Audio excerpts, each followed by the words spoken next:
Então vamos lá, bem-vindos a mais essa videoaula. E agora continuando a nossa peça, no vídeo anterior nós faceamos e agora a gente vai tornear, né, esse diâmetro aqui, ó, o chanfro e o diâmetro. Bom, aqui para fazer essa parte, como eu tenho aqui pouco material, eu vou remover isso aqui numa única passada. Então eu vou usar o ciclo de acabamento. Então tem por que desbastar isso aqui, né? Porque é de 50,8 para diâmetro de 50,8 para diâmetro de 49. Bom, então o ciclo, posso continuar com essa ferramenta aqui.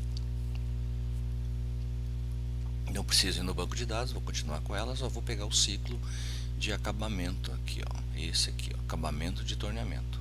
Ou aqui que tem todos, tá? Acabamento de torneamento. Da mesma forma que eu falei anteriormente, aqui tem esse botão que eu sou obrigado a definir, que é o perfil, o que eu quero tornear. Tá, então vamos lá, perfil. Então é essa característica aqui, ó. Agora eu vou começar a usar características.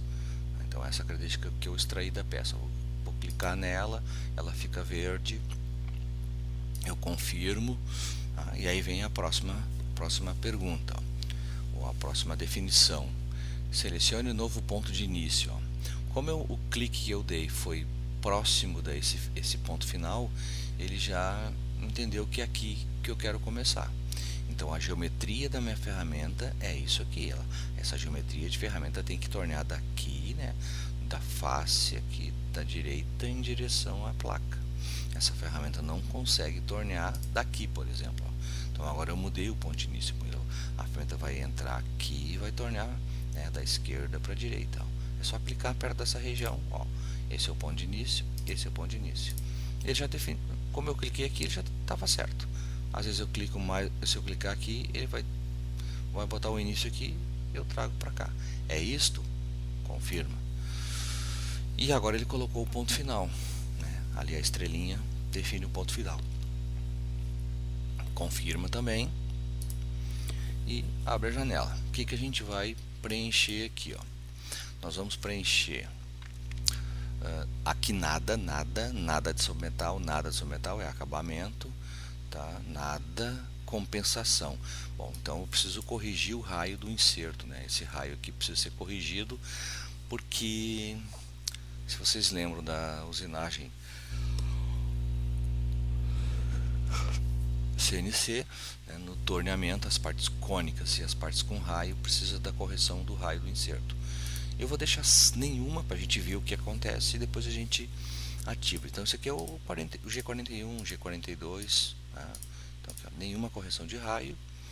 Comentário, vou botar aqui, botar maiúsculo, acabamento lado 1, tá? Aqui o avanço, vou deixar esse avanço aqui de 8 centésimos por volta e 200 metros por minuto. Com isso aqui ele já vai calcular. Talvez não vai ficar bem, mas vai calcular. Ok. Ó, tá? Pode ser que para vocês tenha saiu diferente, né? Depende do como está configurado os valores, ó. Então aqui está o acabamento, ó. Olha, a ferramenta da onde ela estava chegou em G0 ali. Aqui, ó, tá fora da peça e usinou o chanfro, usinou o diâmetro e parou ali. O nosso ponto final era aqui, ela parou um pouquinho depois. Bom, isso não é problema, vamos ver agora. Antes disso, eu quero simular nessa tela para a gente ver a influência da correção de raio. Eu não coloquei nenhuma correção de raio. Simular. Estava muito rápido, eu vou diminuir, vou puxar esse cursor para cá para o início, ó. Tá voltando lá a ferramenta, ó. Olha só. Aqui, ó. Olha ali, ó. Olha a ferramenta passando longe da peça. Agora aqui tá tornando certo, né? Porque o ponto de referência da ferramenta tá sobre a peça, que é aqui assim, ó. Tá sobre a peça. Mas isso aqui vai ficar um chanfro menor. Então por isso da importância da correção de raio. Então nós vamos ativar ela.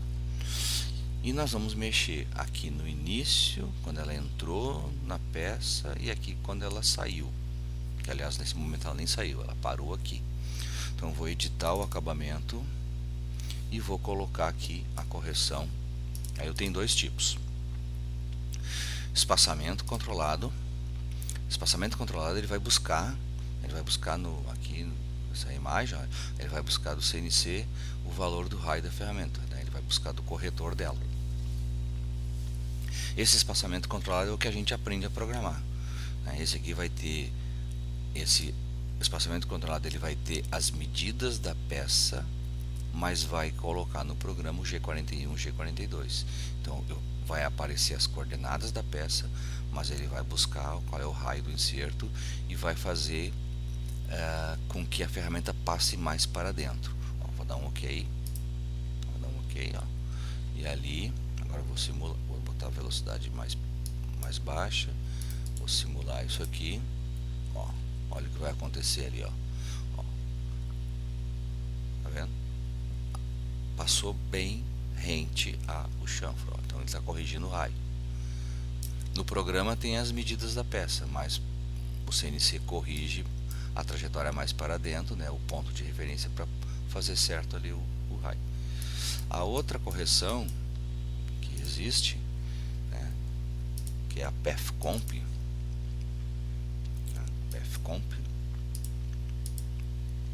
esse aqui o CAM vai corrigir a trajetória da ferramenta, né? Não vai ter 41 nem 42, mas a peça vai sair certa, ó. Tá, ó. A peça vai sair correta. Vou simular aqui, a gente vê, simular, olha só, ó. Então o CAM colocou o caminho da ferramenta mais para baixo para compensar esse raio aqui. Então no programa CNC não vai aparecer a medida desse ponto, não vai aparecer a medida desse ponto, tá? Então porque o X e o Z vão estar passando por aqui, ó, e o raio da ferramenta vai estar tangenciando lá. Então isso aqui também sai a peça certa. Isso aqui não é muito legal de usar quando eu tenho uma produção grande de peças, né? Porque daí se eu uso essa correção PathComp, eu não tenho acesso aos corretores da ferramenta, não vai ter 41, 42, logo eu não posso acrescentar lá, né, na produção da peça, eu não posso acrescentar o desgaste do inserto, tá? Bom, muito bem, o que mais agora? Agora nós vamos trabalhar aqui, ó. Aqui nessa guia, tá tudo tranquilo. Na guia entradas e ligações. Entradas e ligações é esse movimento que ela entra na peça e esse movimento que ela sai da peça. Então aqui, ó, tipo de aproximação rápido e seguro. Sempre no CAM, a aproximação rápida, ó, sempre uma aproximação segura, ele vai movimentar os dois eixos, né? Um eixo e depois o outro. Se eu botar rápido direto, ó, da onde a ferramenta está, vem direto ali, movimentando os dois eixos simultâneos. Então, rápido seguro, em G0. Programado rápido, aqui programado, aqui vem G1, né? Rápido e seguro, 100% do avanço, movimento de entrada e saídas iguais, né? Então a entrada e a saída são os mesmos valores, ó. Então esse movimento aqui de entrada e esse movimento de saída vão ser iguais, ou eu desmarco e aqui eu defino como ela entra e aqui eu defino como ela sai. Extensão do perfil, primeiramente eu vou deixar isso aqui tudo zero, extensão zero, ou sem nada. Ó, olha o que vai acontecer. Olha o que vai acontecer. Ó, a ferramenta vem, né? A ferramenta vem ali, ó, vem direto aqui. Tá? Não sei se isso aqui também não vai causar uma colisão. Vamos ver. Simular. E aqui embaixo apareceu, ó, falhas detectadas, né? Mas foi muito rápido. Então, toda vez que vou voltar, toda vez que acontecer uma colisão, é interessante que a simulação pare para mim realmente perceber que colidiu. Então, aqui nesse botão opções de parada, a gente deixa marcado isso aqui, ó, parar no erro. Que erro? Colisão. Então, colidiu, a simulação não continua. Então, vamos simular. Aumentar um pouquinho a velocidade.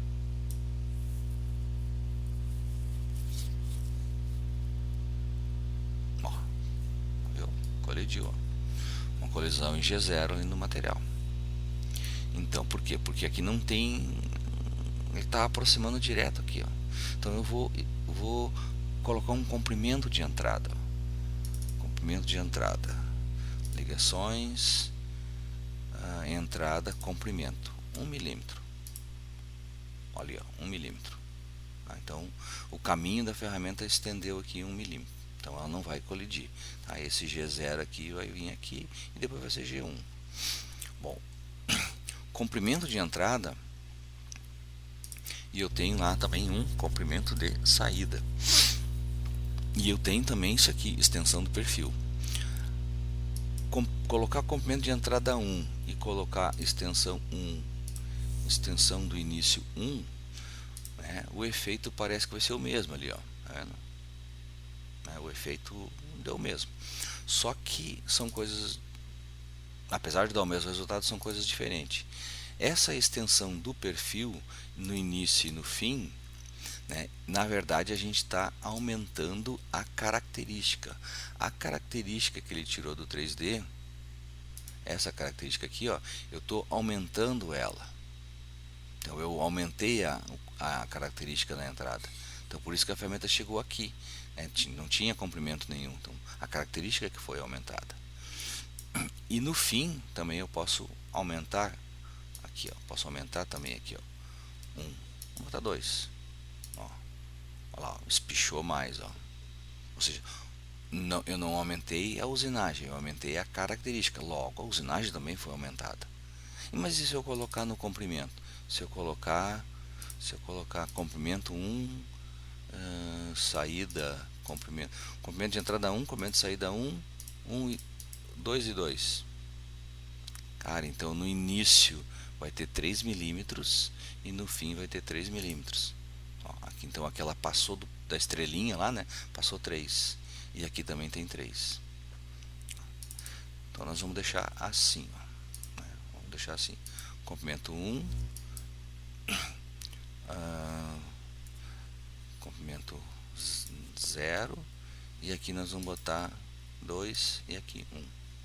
A vantagem aqui de extensão do perfil é que ele aceita valores negativos, tá? Então se eu colocar aqui, ó, vou estender 10 milímetros, ó, ele vai usinar 10 milímetros. Mas também tu pode botar valores negativos, tá? Vou botar valores negativos aqui, ó. Por exemplo, eu vou recuar menos 10, tá? Lembra onde é que estava a estrelinha? A estrelinha estava aqui. Então a usinagem, a característica vai até ali, mas a usinagem vem até aqui, ó. Na verdade eu recuei a característica para cá. Isso é interessante quando, por exemplo, a característica extraída do 3D vai para dentro da placa. E aí tu seleciona o perfil, o fim do perfil está lá dentro. Aí tu recua ele para cá. Tá? Então a vantagem desse aqui, né? Valores negativos no fim vai recuar o fim. Valores negativos no início vai recuar o início. Valores positivos vão aumentar. Tá? Então 1, 0, 1 e 1. Tá assim. Bom, o que mais dá para fazer? Dá para fazer mais coisa aqui. Dá para, por exemplo, aqui na entrada, ó, colocar um ângulo de entrada, sei lá, 90 graus. 90 graus. E ali, ó. Então ali ele fez, ó, G0, G1, G1. Fez aqui um ângulo de 90 graus. E também dá para colocar aqui um raio de entrada. Ó, tá vendo? Ó, então tem um movimento perpendicular, um ângulo de 90 graus, um raio de entrada, um comprimento de entrada e uma extensão do perfil. Ela vai entrar assim. Aqui na saída não é legal deixar a ferramenta aqui, porque isso aqui tem material em bruto. E depois, se eu trocar a ferramenta e mandar ela ir para a troca, aqui vai sair em G0. Então é interessante eu sair e terminou aqui de tornear e sai faceando até aqui fora. Para isso, né, eu posso acrescentar aqui, ó, dá para botar ângulo aqui, ó, vamos sair a 45 graus, tá? Num comprimento de 1. Olha lá, mas foi para frente, tá? Foi para frente, então vamos botar menos 45. Vamos ver. Não aceitou, não aceitou. Tá, então vamos colocar 135. Ó, saiu para trás. Pode também fazer um raio aqui para sair, né? Tem aqui o campo do raio de saída, né? Eu vou deixar aqui nada. Aqui eu estendi 1 e 1, mas eu vou botar aqui, ó, movimento perpendicular de 2. Ó, o movimento perpendicular de 2 é isso aqui, ó. Então ela passou desse ponto aqui e saiu perpendicular para cá. Então agora aqui não vai dar, né, nenhuma colisão nesse acabamento. Ó, perfeito. Tá? Então configuramos, tá? Configuramos entrada e saída da ferramenta. Então era isso, né? Ciclo de acabamento de torneamento. Até a próxima.